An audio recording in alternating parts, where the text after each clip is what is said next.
So we'll kick things off. I'm joined by the amazing Denise. Now, I pronounce it Alala. Is that correct? That's correct. Boom, into it. And you are just an absolute powerhouse. You make sophisticated, high quality, inclusive activewear. And in my research and learning about you, I've got such a long list of things I want to tap into. So, welcome and thank you. Thanks for having me. So excited to chat. Yeah, beautiful. I guess the first place to start for me would be, why and how, or why, I guess, why this move into inclusive activewear, body positivity? Did you come from a bad personal experience, or did you just, your entrepreneur brain just see a gap? Yeah, it was something that we wanted to do for a long time when we started Alala. I think a lot of people don't realize that it takes, quite a bit of financial commitment and a time commitment to really develop something that is meaningful and makes sense for our customers. So, Alala is about 9 years old, and we've always had this dream of wanting to go inclusive in our sizing, but really took us, a few years to get there. And when we decided that we wanted to do it, I think, we also wanted to be very thoughtful and conscious about the way we went about it. So, we Mm. talked to a lot of people who, might not be included in a traditional sizing of activewear right now, and really tried to understand, what their struggles were, what their concerns were, and what they were seeing out in the market. Personally, for me, I am not a plus size person, but I think I've always struggled with my body as well. And, just feeling like, oh, like you're always just showing, or I'm always just seeing these very thin girls, like that have perfect bodies, look like they exercise like every day, and like I just look like a normal person. And so I think the idea of inclusivity, doesn't just apply to plus sizing, right? It includes everybody. And I feel like there's still so many of us that feel like we don't belong, or feel like we're not seeing ourselves in what's out there. Mm. So I think, the idea of inclusivity for us, yes, it includes like having plus sizes, but it also includes kind of like showing the breadth and beauty of so many different people. Mm. The journey into this industry. I mean, from my research, your family started in Singapore, is that correct? And then kind of moved Yep. to New York. Had you always wanted to dabble in this arena, or was it more just the idea of sort of running a business? Like, what was the catch for you? Yeah, so my parents actually, they had a clothing manufacturing business. Awesome. So naturally, I feel like part of it has been this. But for me, I love fashion. I grew up with a mom who was very into fashion and art. My Mm. dad was more on the business side of manufacturing. So I feel like it was a very natural kind of place for me to be interested in. Mm. But I always grew up wanting to be an entrepreneur. My parents were entrepreneurs, Mm. and I was always just like, what's my big idea? Right. I feel like a lot of us like go out and say, oh, I want to do something, but what's my idea? What's my idea? And it really came through, I think, like a series of experiences that I had in my career and my personal life that led me to like seeing the opportunity in the activewear and athleisure space. Mhm. So that's kind of how I came to it in the end.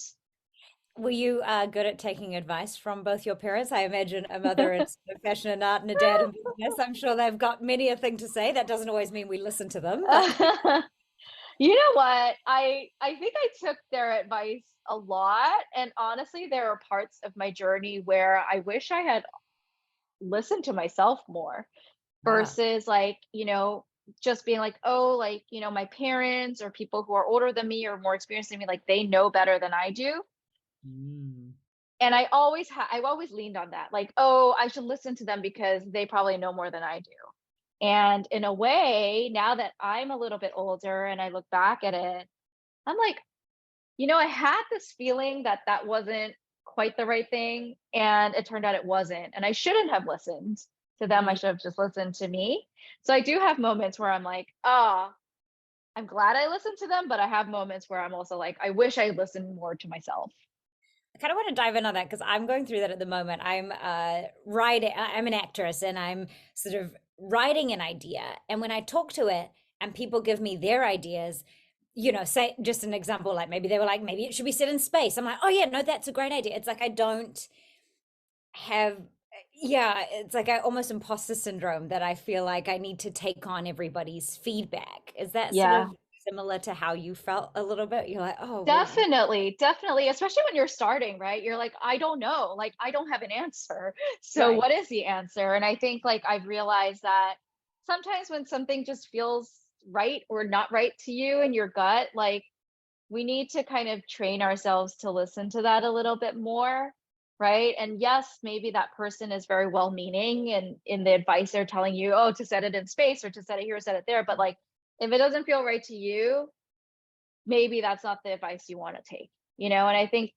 that filter sometimes is not very strong because we have our imposter syndrome or we just feel like we don't know enough ourselves. But I do think that it is something that we need to like cultivate and develop for ourselves because it's so important. And the older I get and the more experience I get, the more I rely on that kind of instinct and gut to tell me where to go.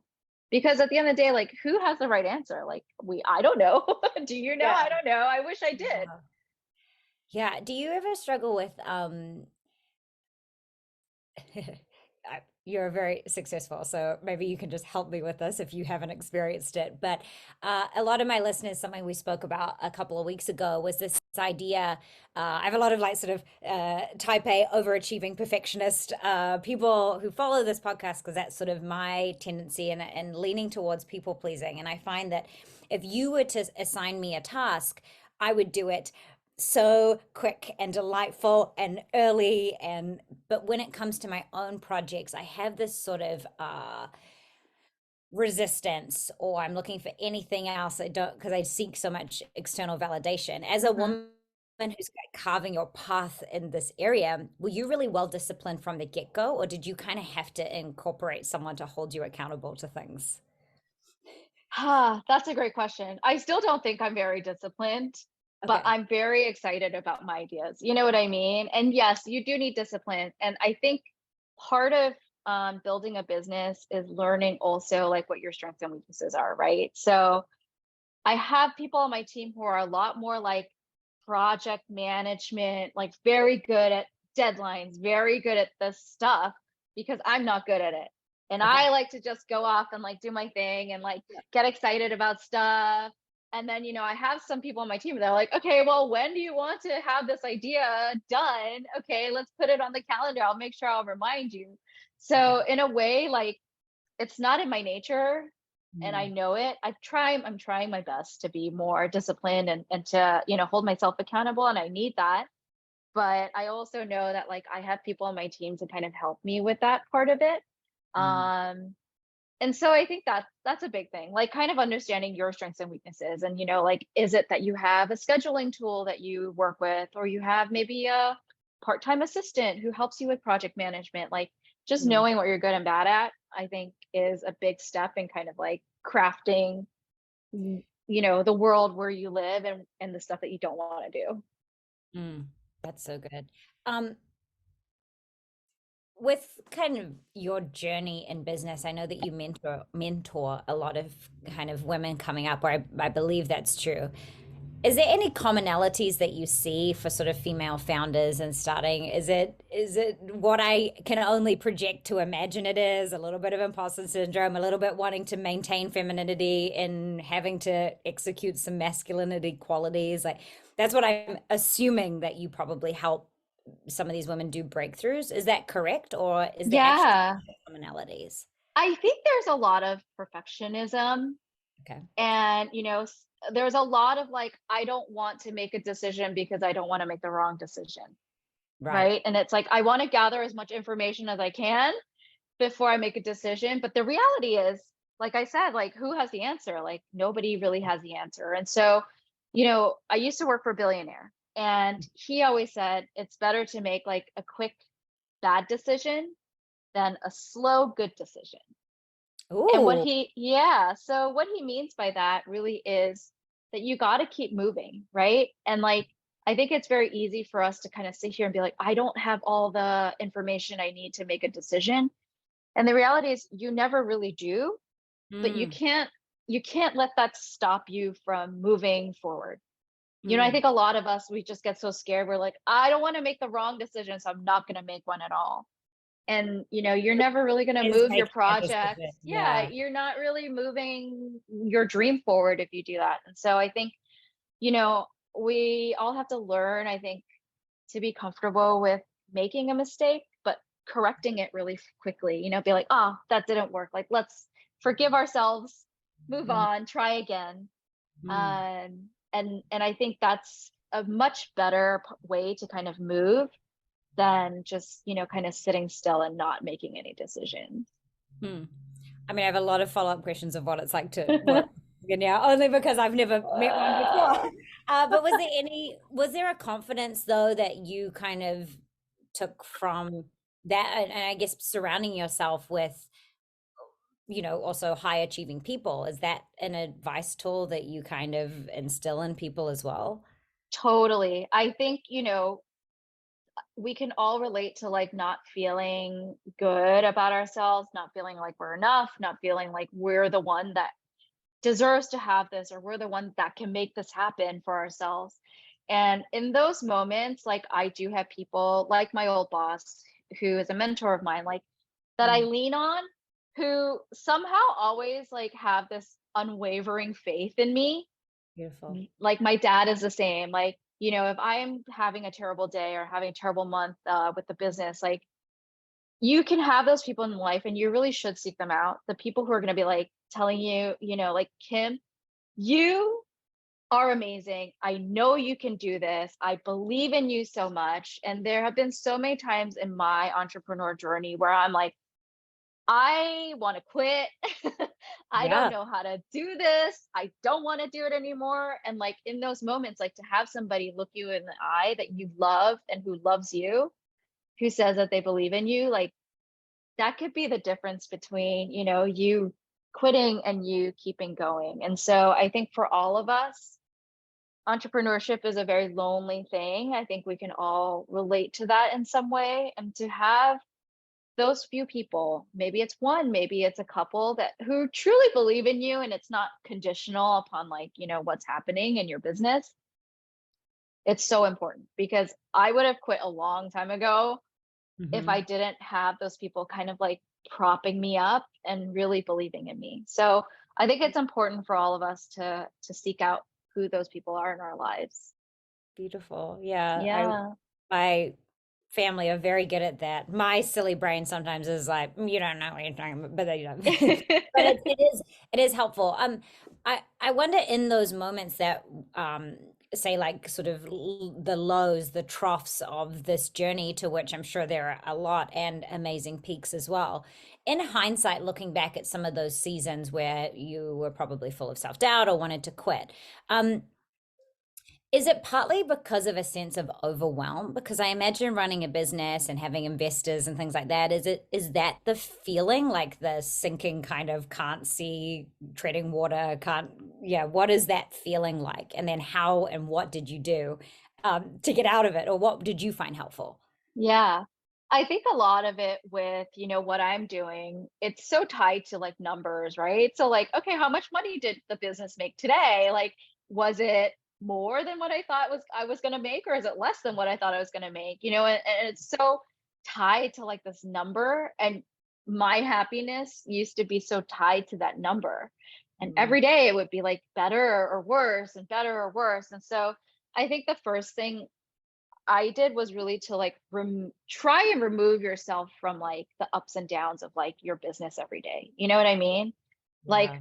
whether my business made $1,000 or $100,000 that day, like it shouldn't really like affect how I feel like as much as it did, especially like the bad days. And so I think there's a lot of mindset work that comes with, you know, kind of going into this journey and giving yourself worth outside of your business.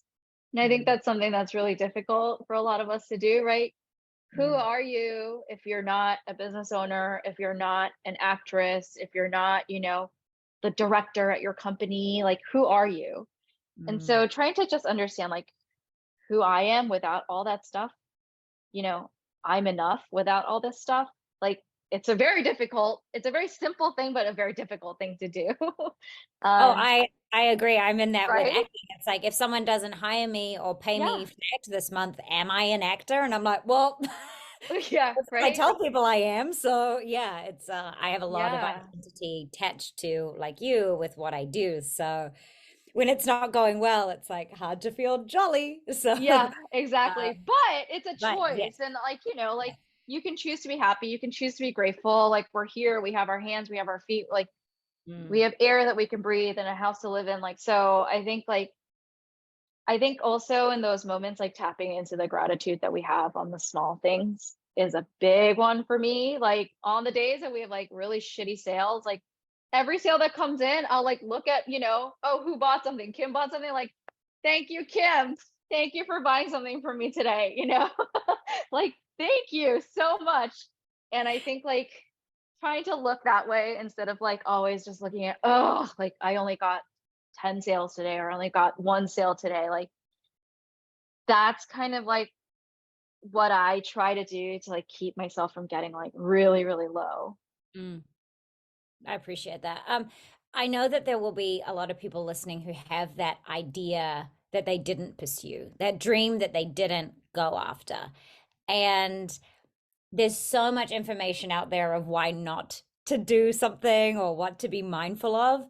As someone who has followed a dream and been successful, what's been the best part about it? Because I think it is important. Like, we're not trees, we don't have roots, we can move around, we can change trajectory. And some of the most exciting and dynamic people that I've met have made big life pivots. So I kind of Yeah. want to go against the grain and not shut that down and actually encourage people to be a bit bold, responsibly bold. I understand that's very bold for me, someone who doesn't have any children or anything to say, but um, yeah, I want women to like encourage them to invest in time and energy into side hustles if that was what they really wanted to do. So as someone who has done that and pursued that in life, what have been some of those highlights for you? I think it's all the unexpected things. You Okay, know, great. you're like, oh, like I got to meet this person because I'm doing Alala and I have my business. Like I would never have been able to talk to this person, meet this person, be friends with this person without this experience. And I feel like, yes, there's a lot of things that I didn't know when I started my business. And maybe if I knew all those things, I probably wouldn't have started because there are a lot of challenges along the way. But I think you're so much more open to, the beauty of the world, the beauty of the people around you. When you kind of put yourself out there and you're doing something you love and people can see that in you, and so like I know a lot of us probably feel like we're in a routine, we're kind of just like going through life. And for me, it's always really important to kind of tap into like what your soul wants and what makes you happy, like doesn't have to be a thing, doesn't, but like for me, like I love sharing information with people. I love like when I read something really interesting and I tell other people about it, like that. I love doing that. And so like pursuing that in the form of like mentorship or, advising, like that brings me so much joy. Mm. And it's opened me up to meet people and have experiences that I would never have had before. And so, I think finding that joy is so important. And it is tough to kind of get out of your routine and have the energy to do something even, even more like engage in your side hustle and stuff. But I think the amazing things that can come from it are you can't even imagine. And I feel like as women, like us having, a community of entrepreneurs or a community of creatives and actresses and things like that, like there's so much joy and like community and network that comes from that. And I've been so surprised over the years of how kind and generous and encouraging and supportive like my female community can be. And I wouldn't ever have been able to tap into that in the same way if I didn't like pursue something I was really passionate about. Mm, that's so good. Yeah, I have a really solid female community. I haven't always, but I've Yeah. also had to be intentional with it too, which Yeah, is part of it. definitely. And be my friend's biggest fan and supporter as well, which is so important, especially when people are pursuing something. or a dream that's scary, you know? Yeah, like Yeah. being a cheerleader, you know, is Yeah. something We I, need each other. yeah, We really need each other. totally. And it's so rewarding too when you feel like you do achieve something or you know, and someone is like, yeah, that's also, it's like, it is such an ego boost, but also from the heart as well. Some of the verbiage you used was beautiful to me, like what makes your soul happy and stuff. Do you have sort of a spiritual practice or some mental health practices to keep you engaged? Because I imagine as soon as you start work, um, a lot of people need things from you. And Yeah. so how do you sort of protect your space to make sure you are not doing what I do, which is I give all my energy away early in the day, and then I feel very prone to burnout because I've given it all to everyone else. I think for me, I've gone through so many phases, you know. What really helped, I think, in my most difficult, most challenging times was having a coach, Cool. somebody who who was like one on one with me, who understood kind of what my triggers were, what, I would get very anxious about, and give me like little techniques to overcome those.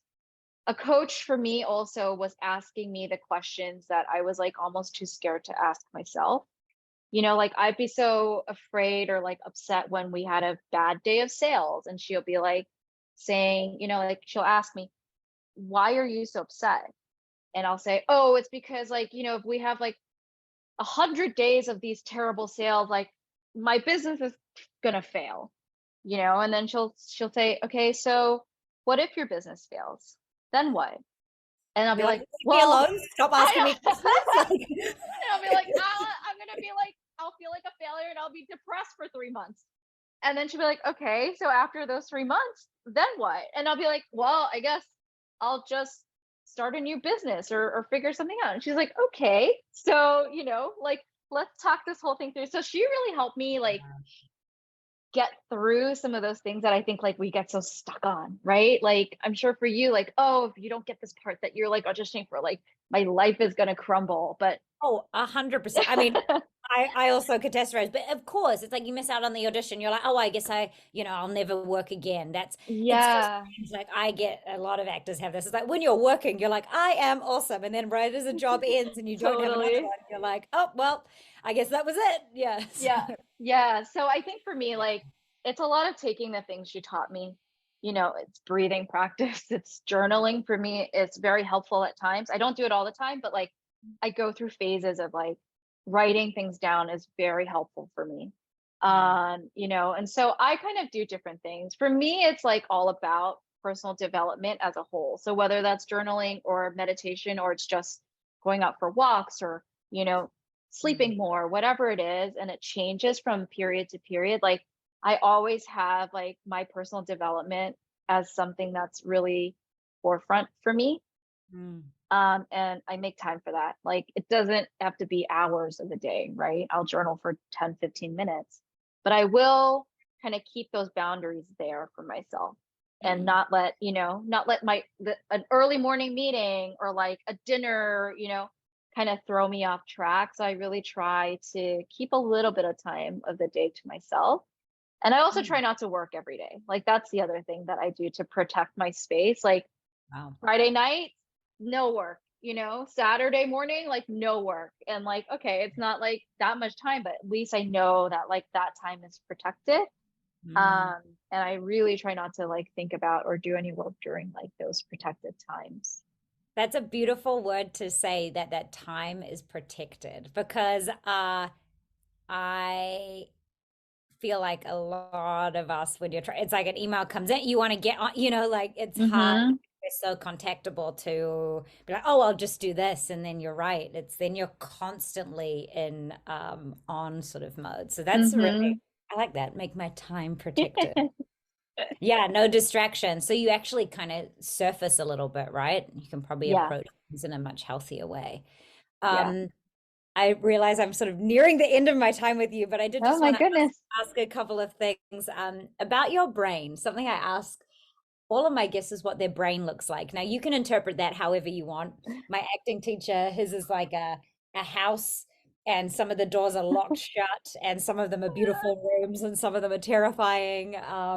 some people think it's a scene, and for some people it's a very like dynamic, logical to-do list. So I'm curious what yours looks like. I would say mine's like maybe like a flower garden, Beautiful. you know? Great. Like Yeah. maybe some things are still in the ground and are seeds that I've planted and haven't grown yet. Maybe some are just sprouting up, and maybe some are like blooming and beautiful, and those are the things that make me happy right now. But I'm waiting for some others to come out of the ground. I feel like I'm always like planting seeds. Great. Um, but appreciating the things that I have as well. I think like, again, like I think there's so much seasonality in our lives and in our minds and what we're focusing on. So, not every season has like a lush, beautiful garden. For me, like some seasons are a lot of like seeds under the ground and on the surface, like everything's kind of like barren, you know what I mean? And like in Mhm. those times, I feel like, oh my God, like there's no flowers. Like I have no flowers. I have no Yeah. flowers. Everything is dark and barren and sad. But like I kind of know like, oh, I planted all these seeds Mm. and eventually they're gonna come up and I'll be really happy that I planted them. And so for me, like that's a beautiful question and I love that actually. And I and love your it's really answer. that's analogy. It gave me goosebumps. I love that. 'Cause I'm like, you're right. You could look and you could be like, well, shit, everything's dead. Yeah, everything's dead. But That's how I you're feel right. sometimes. Yeah. But like nature, you're right. I love that seasonality. That's it. Oh, that makes me all delicious. Now, I have ordered some things of yours. They are on their way. But you also, and I'm hoping that you're privy to this. If not, I can read it out. You did have a sort of deal for any of our listeners if they wanted to do it. So I'll let you do the honors on that. Oh, I actually don't have it in Oh, you front of don't? Let me. me get Yeah. it then. Don't worry, I'll do it live. We'll totally do it live. Uh, Let's see. so there is, yeah, so anyone, if they wanted to order anything, and I'll put it in the description as well, but you use the discount code pretty20 for 20% off. I hope that you're privy to that. Yes, yes, yes, I am. I just I'm just didn't like, know the and exact code. Pretty 20, pretty pretty 20 20. at alalastyle.com for 20% off any full price items so you can try it out. That's so beautiful. Hey, thank you so much for your time. I feel really, really inspired by the way that your brain looks and your approach on things. I think it's really refreshing, especially in this weird season where everyone's like, economy, Oh blah, blah, yeah. blah, money, stress. So it's nice to have sort of that injection of hope. And yeah, Yeah. look at this And as a let's not get it wrong. Like I have stress too. Like I'm stressed as well, and like there's a lot coming in, but like I feel like we can control a little bit of like how we respond to it. yeah, I think that's what yeah, like, of course, there's plenty of shit we can read, but it's nice to have a positive conversation around dreaming and being bold and yeah, finding solutions, not problems. And I think Yeah. that's a really cool, engaged conversation to have. So thank you, Denise. I'm so grateful for your time. Thank you for staying up for me. Oh my And gosh. yeah, and hopefully we'll get to chat again soon. Yeah, Kim, it was great talking to you. Thank you so much. You asked some really amazing questions, and I hope this helps some of your listeners.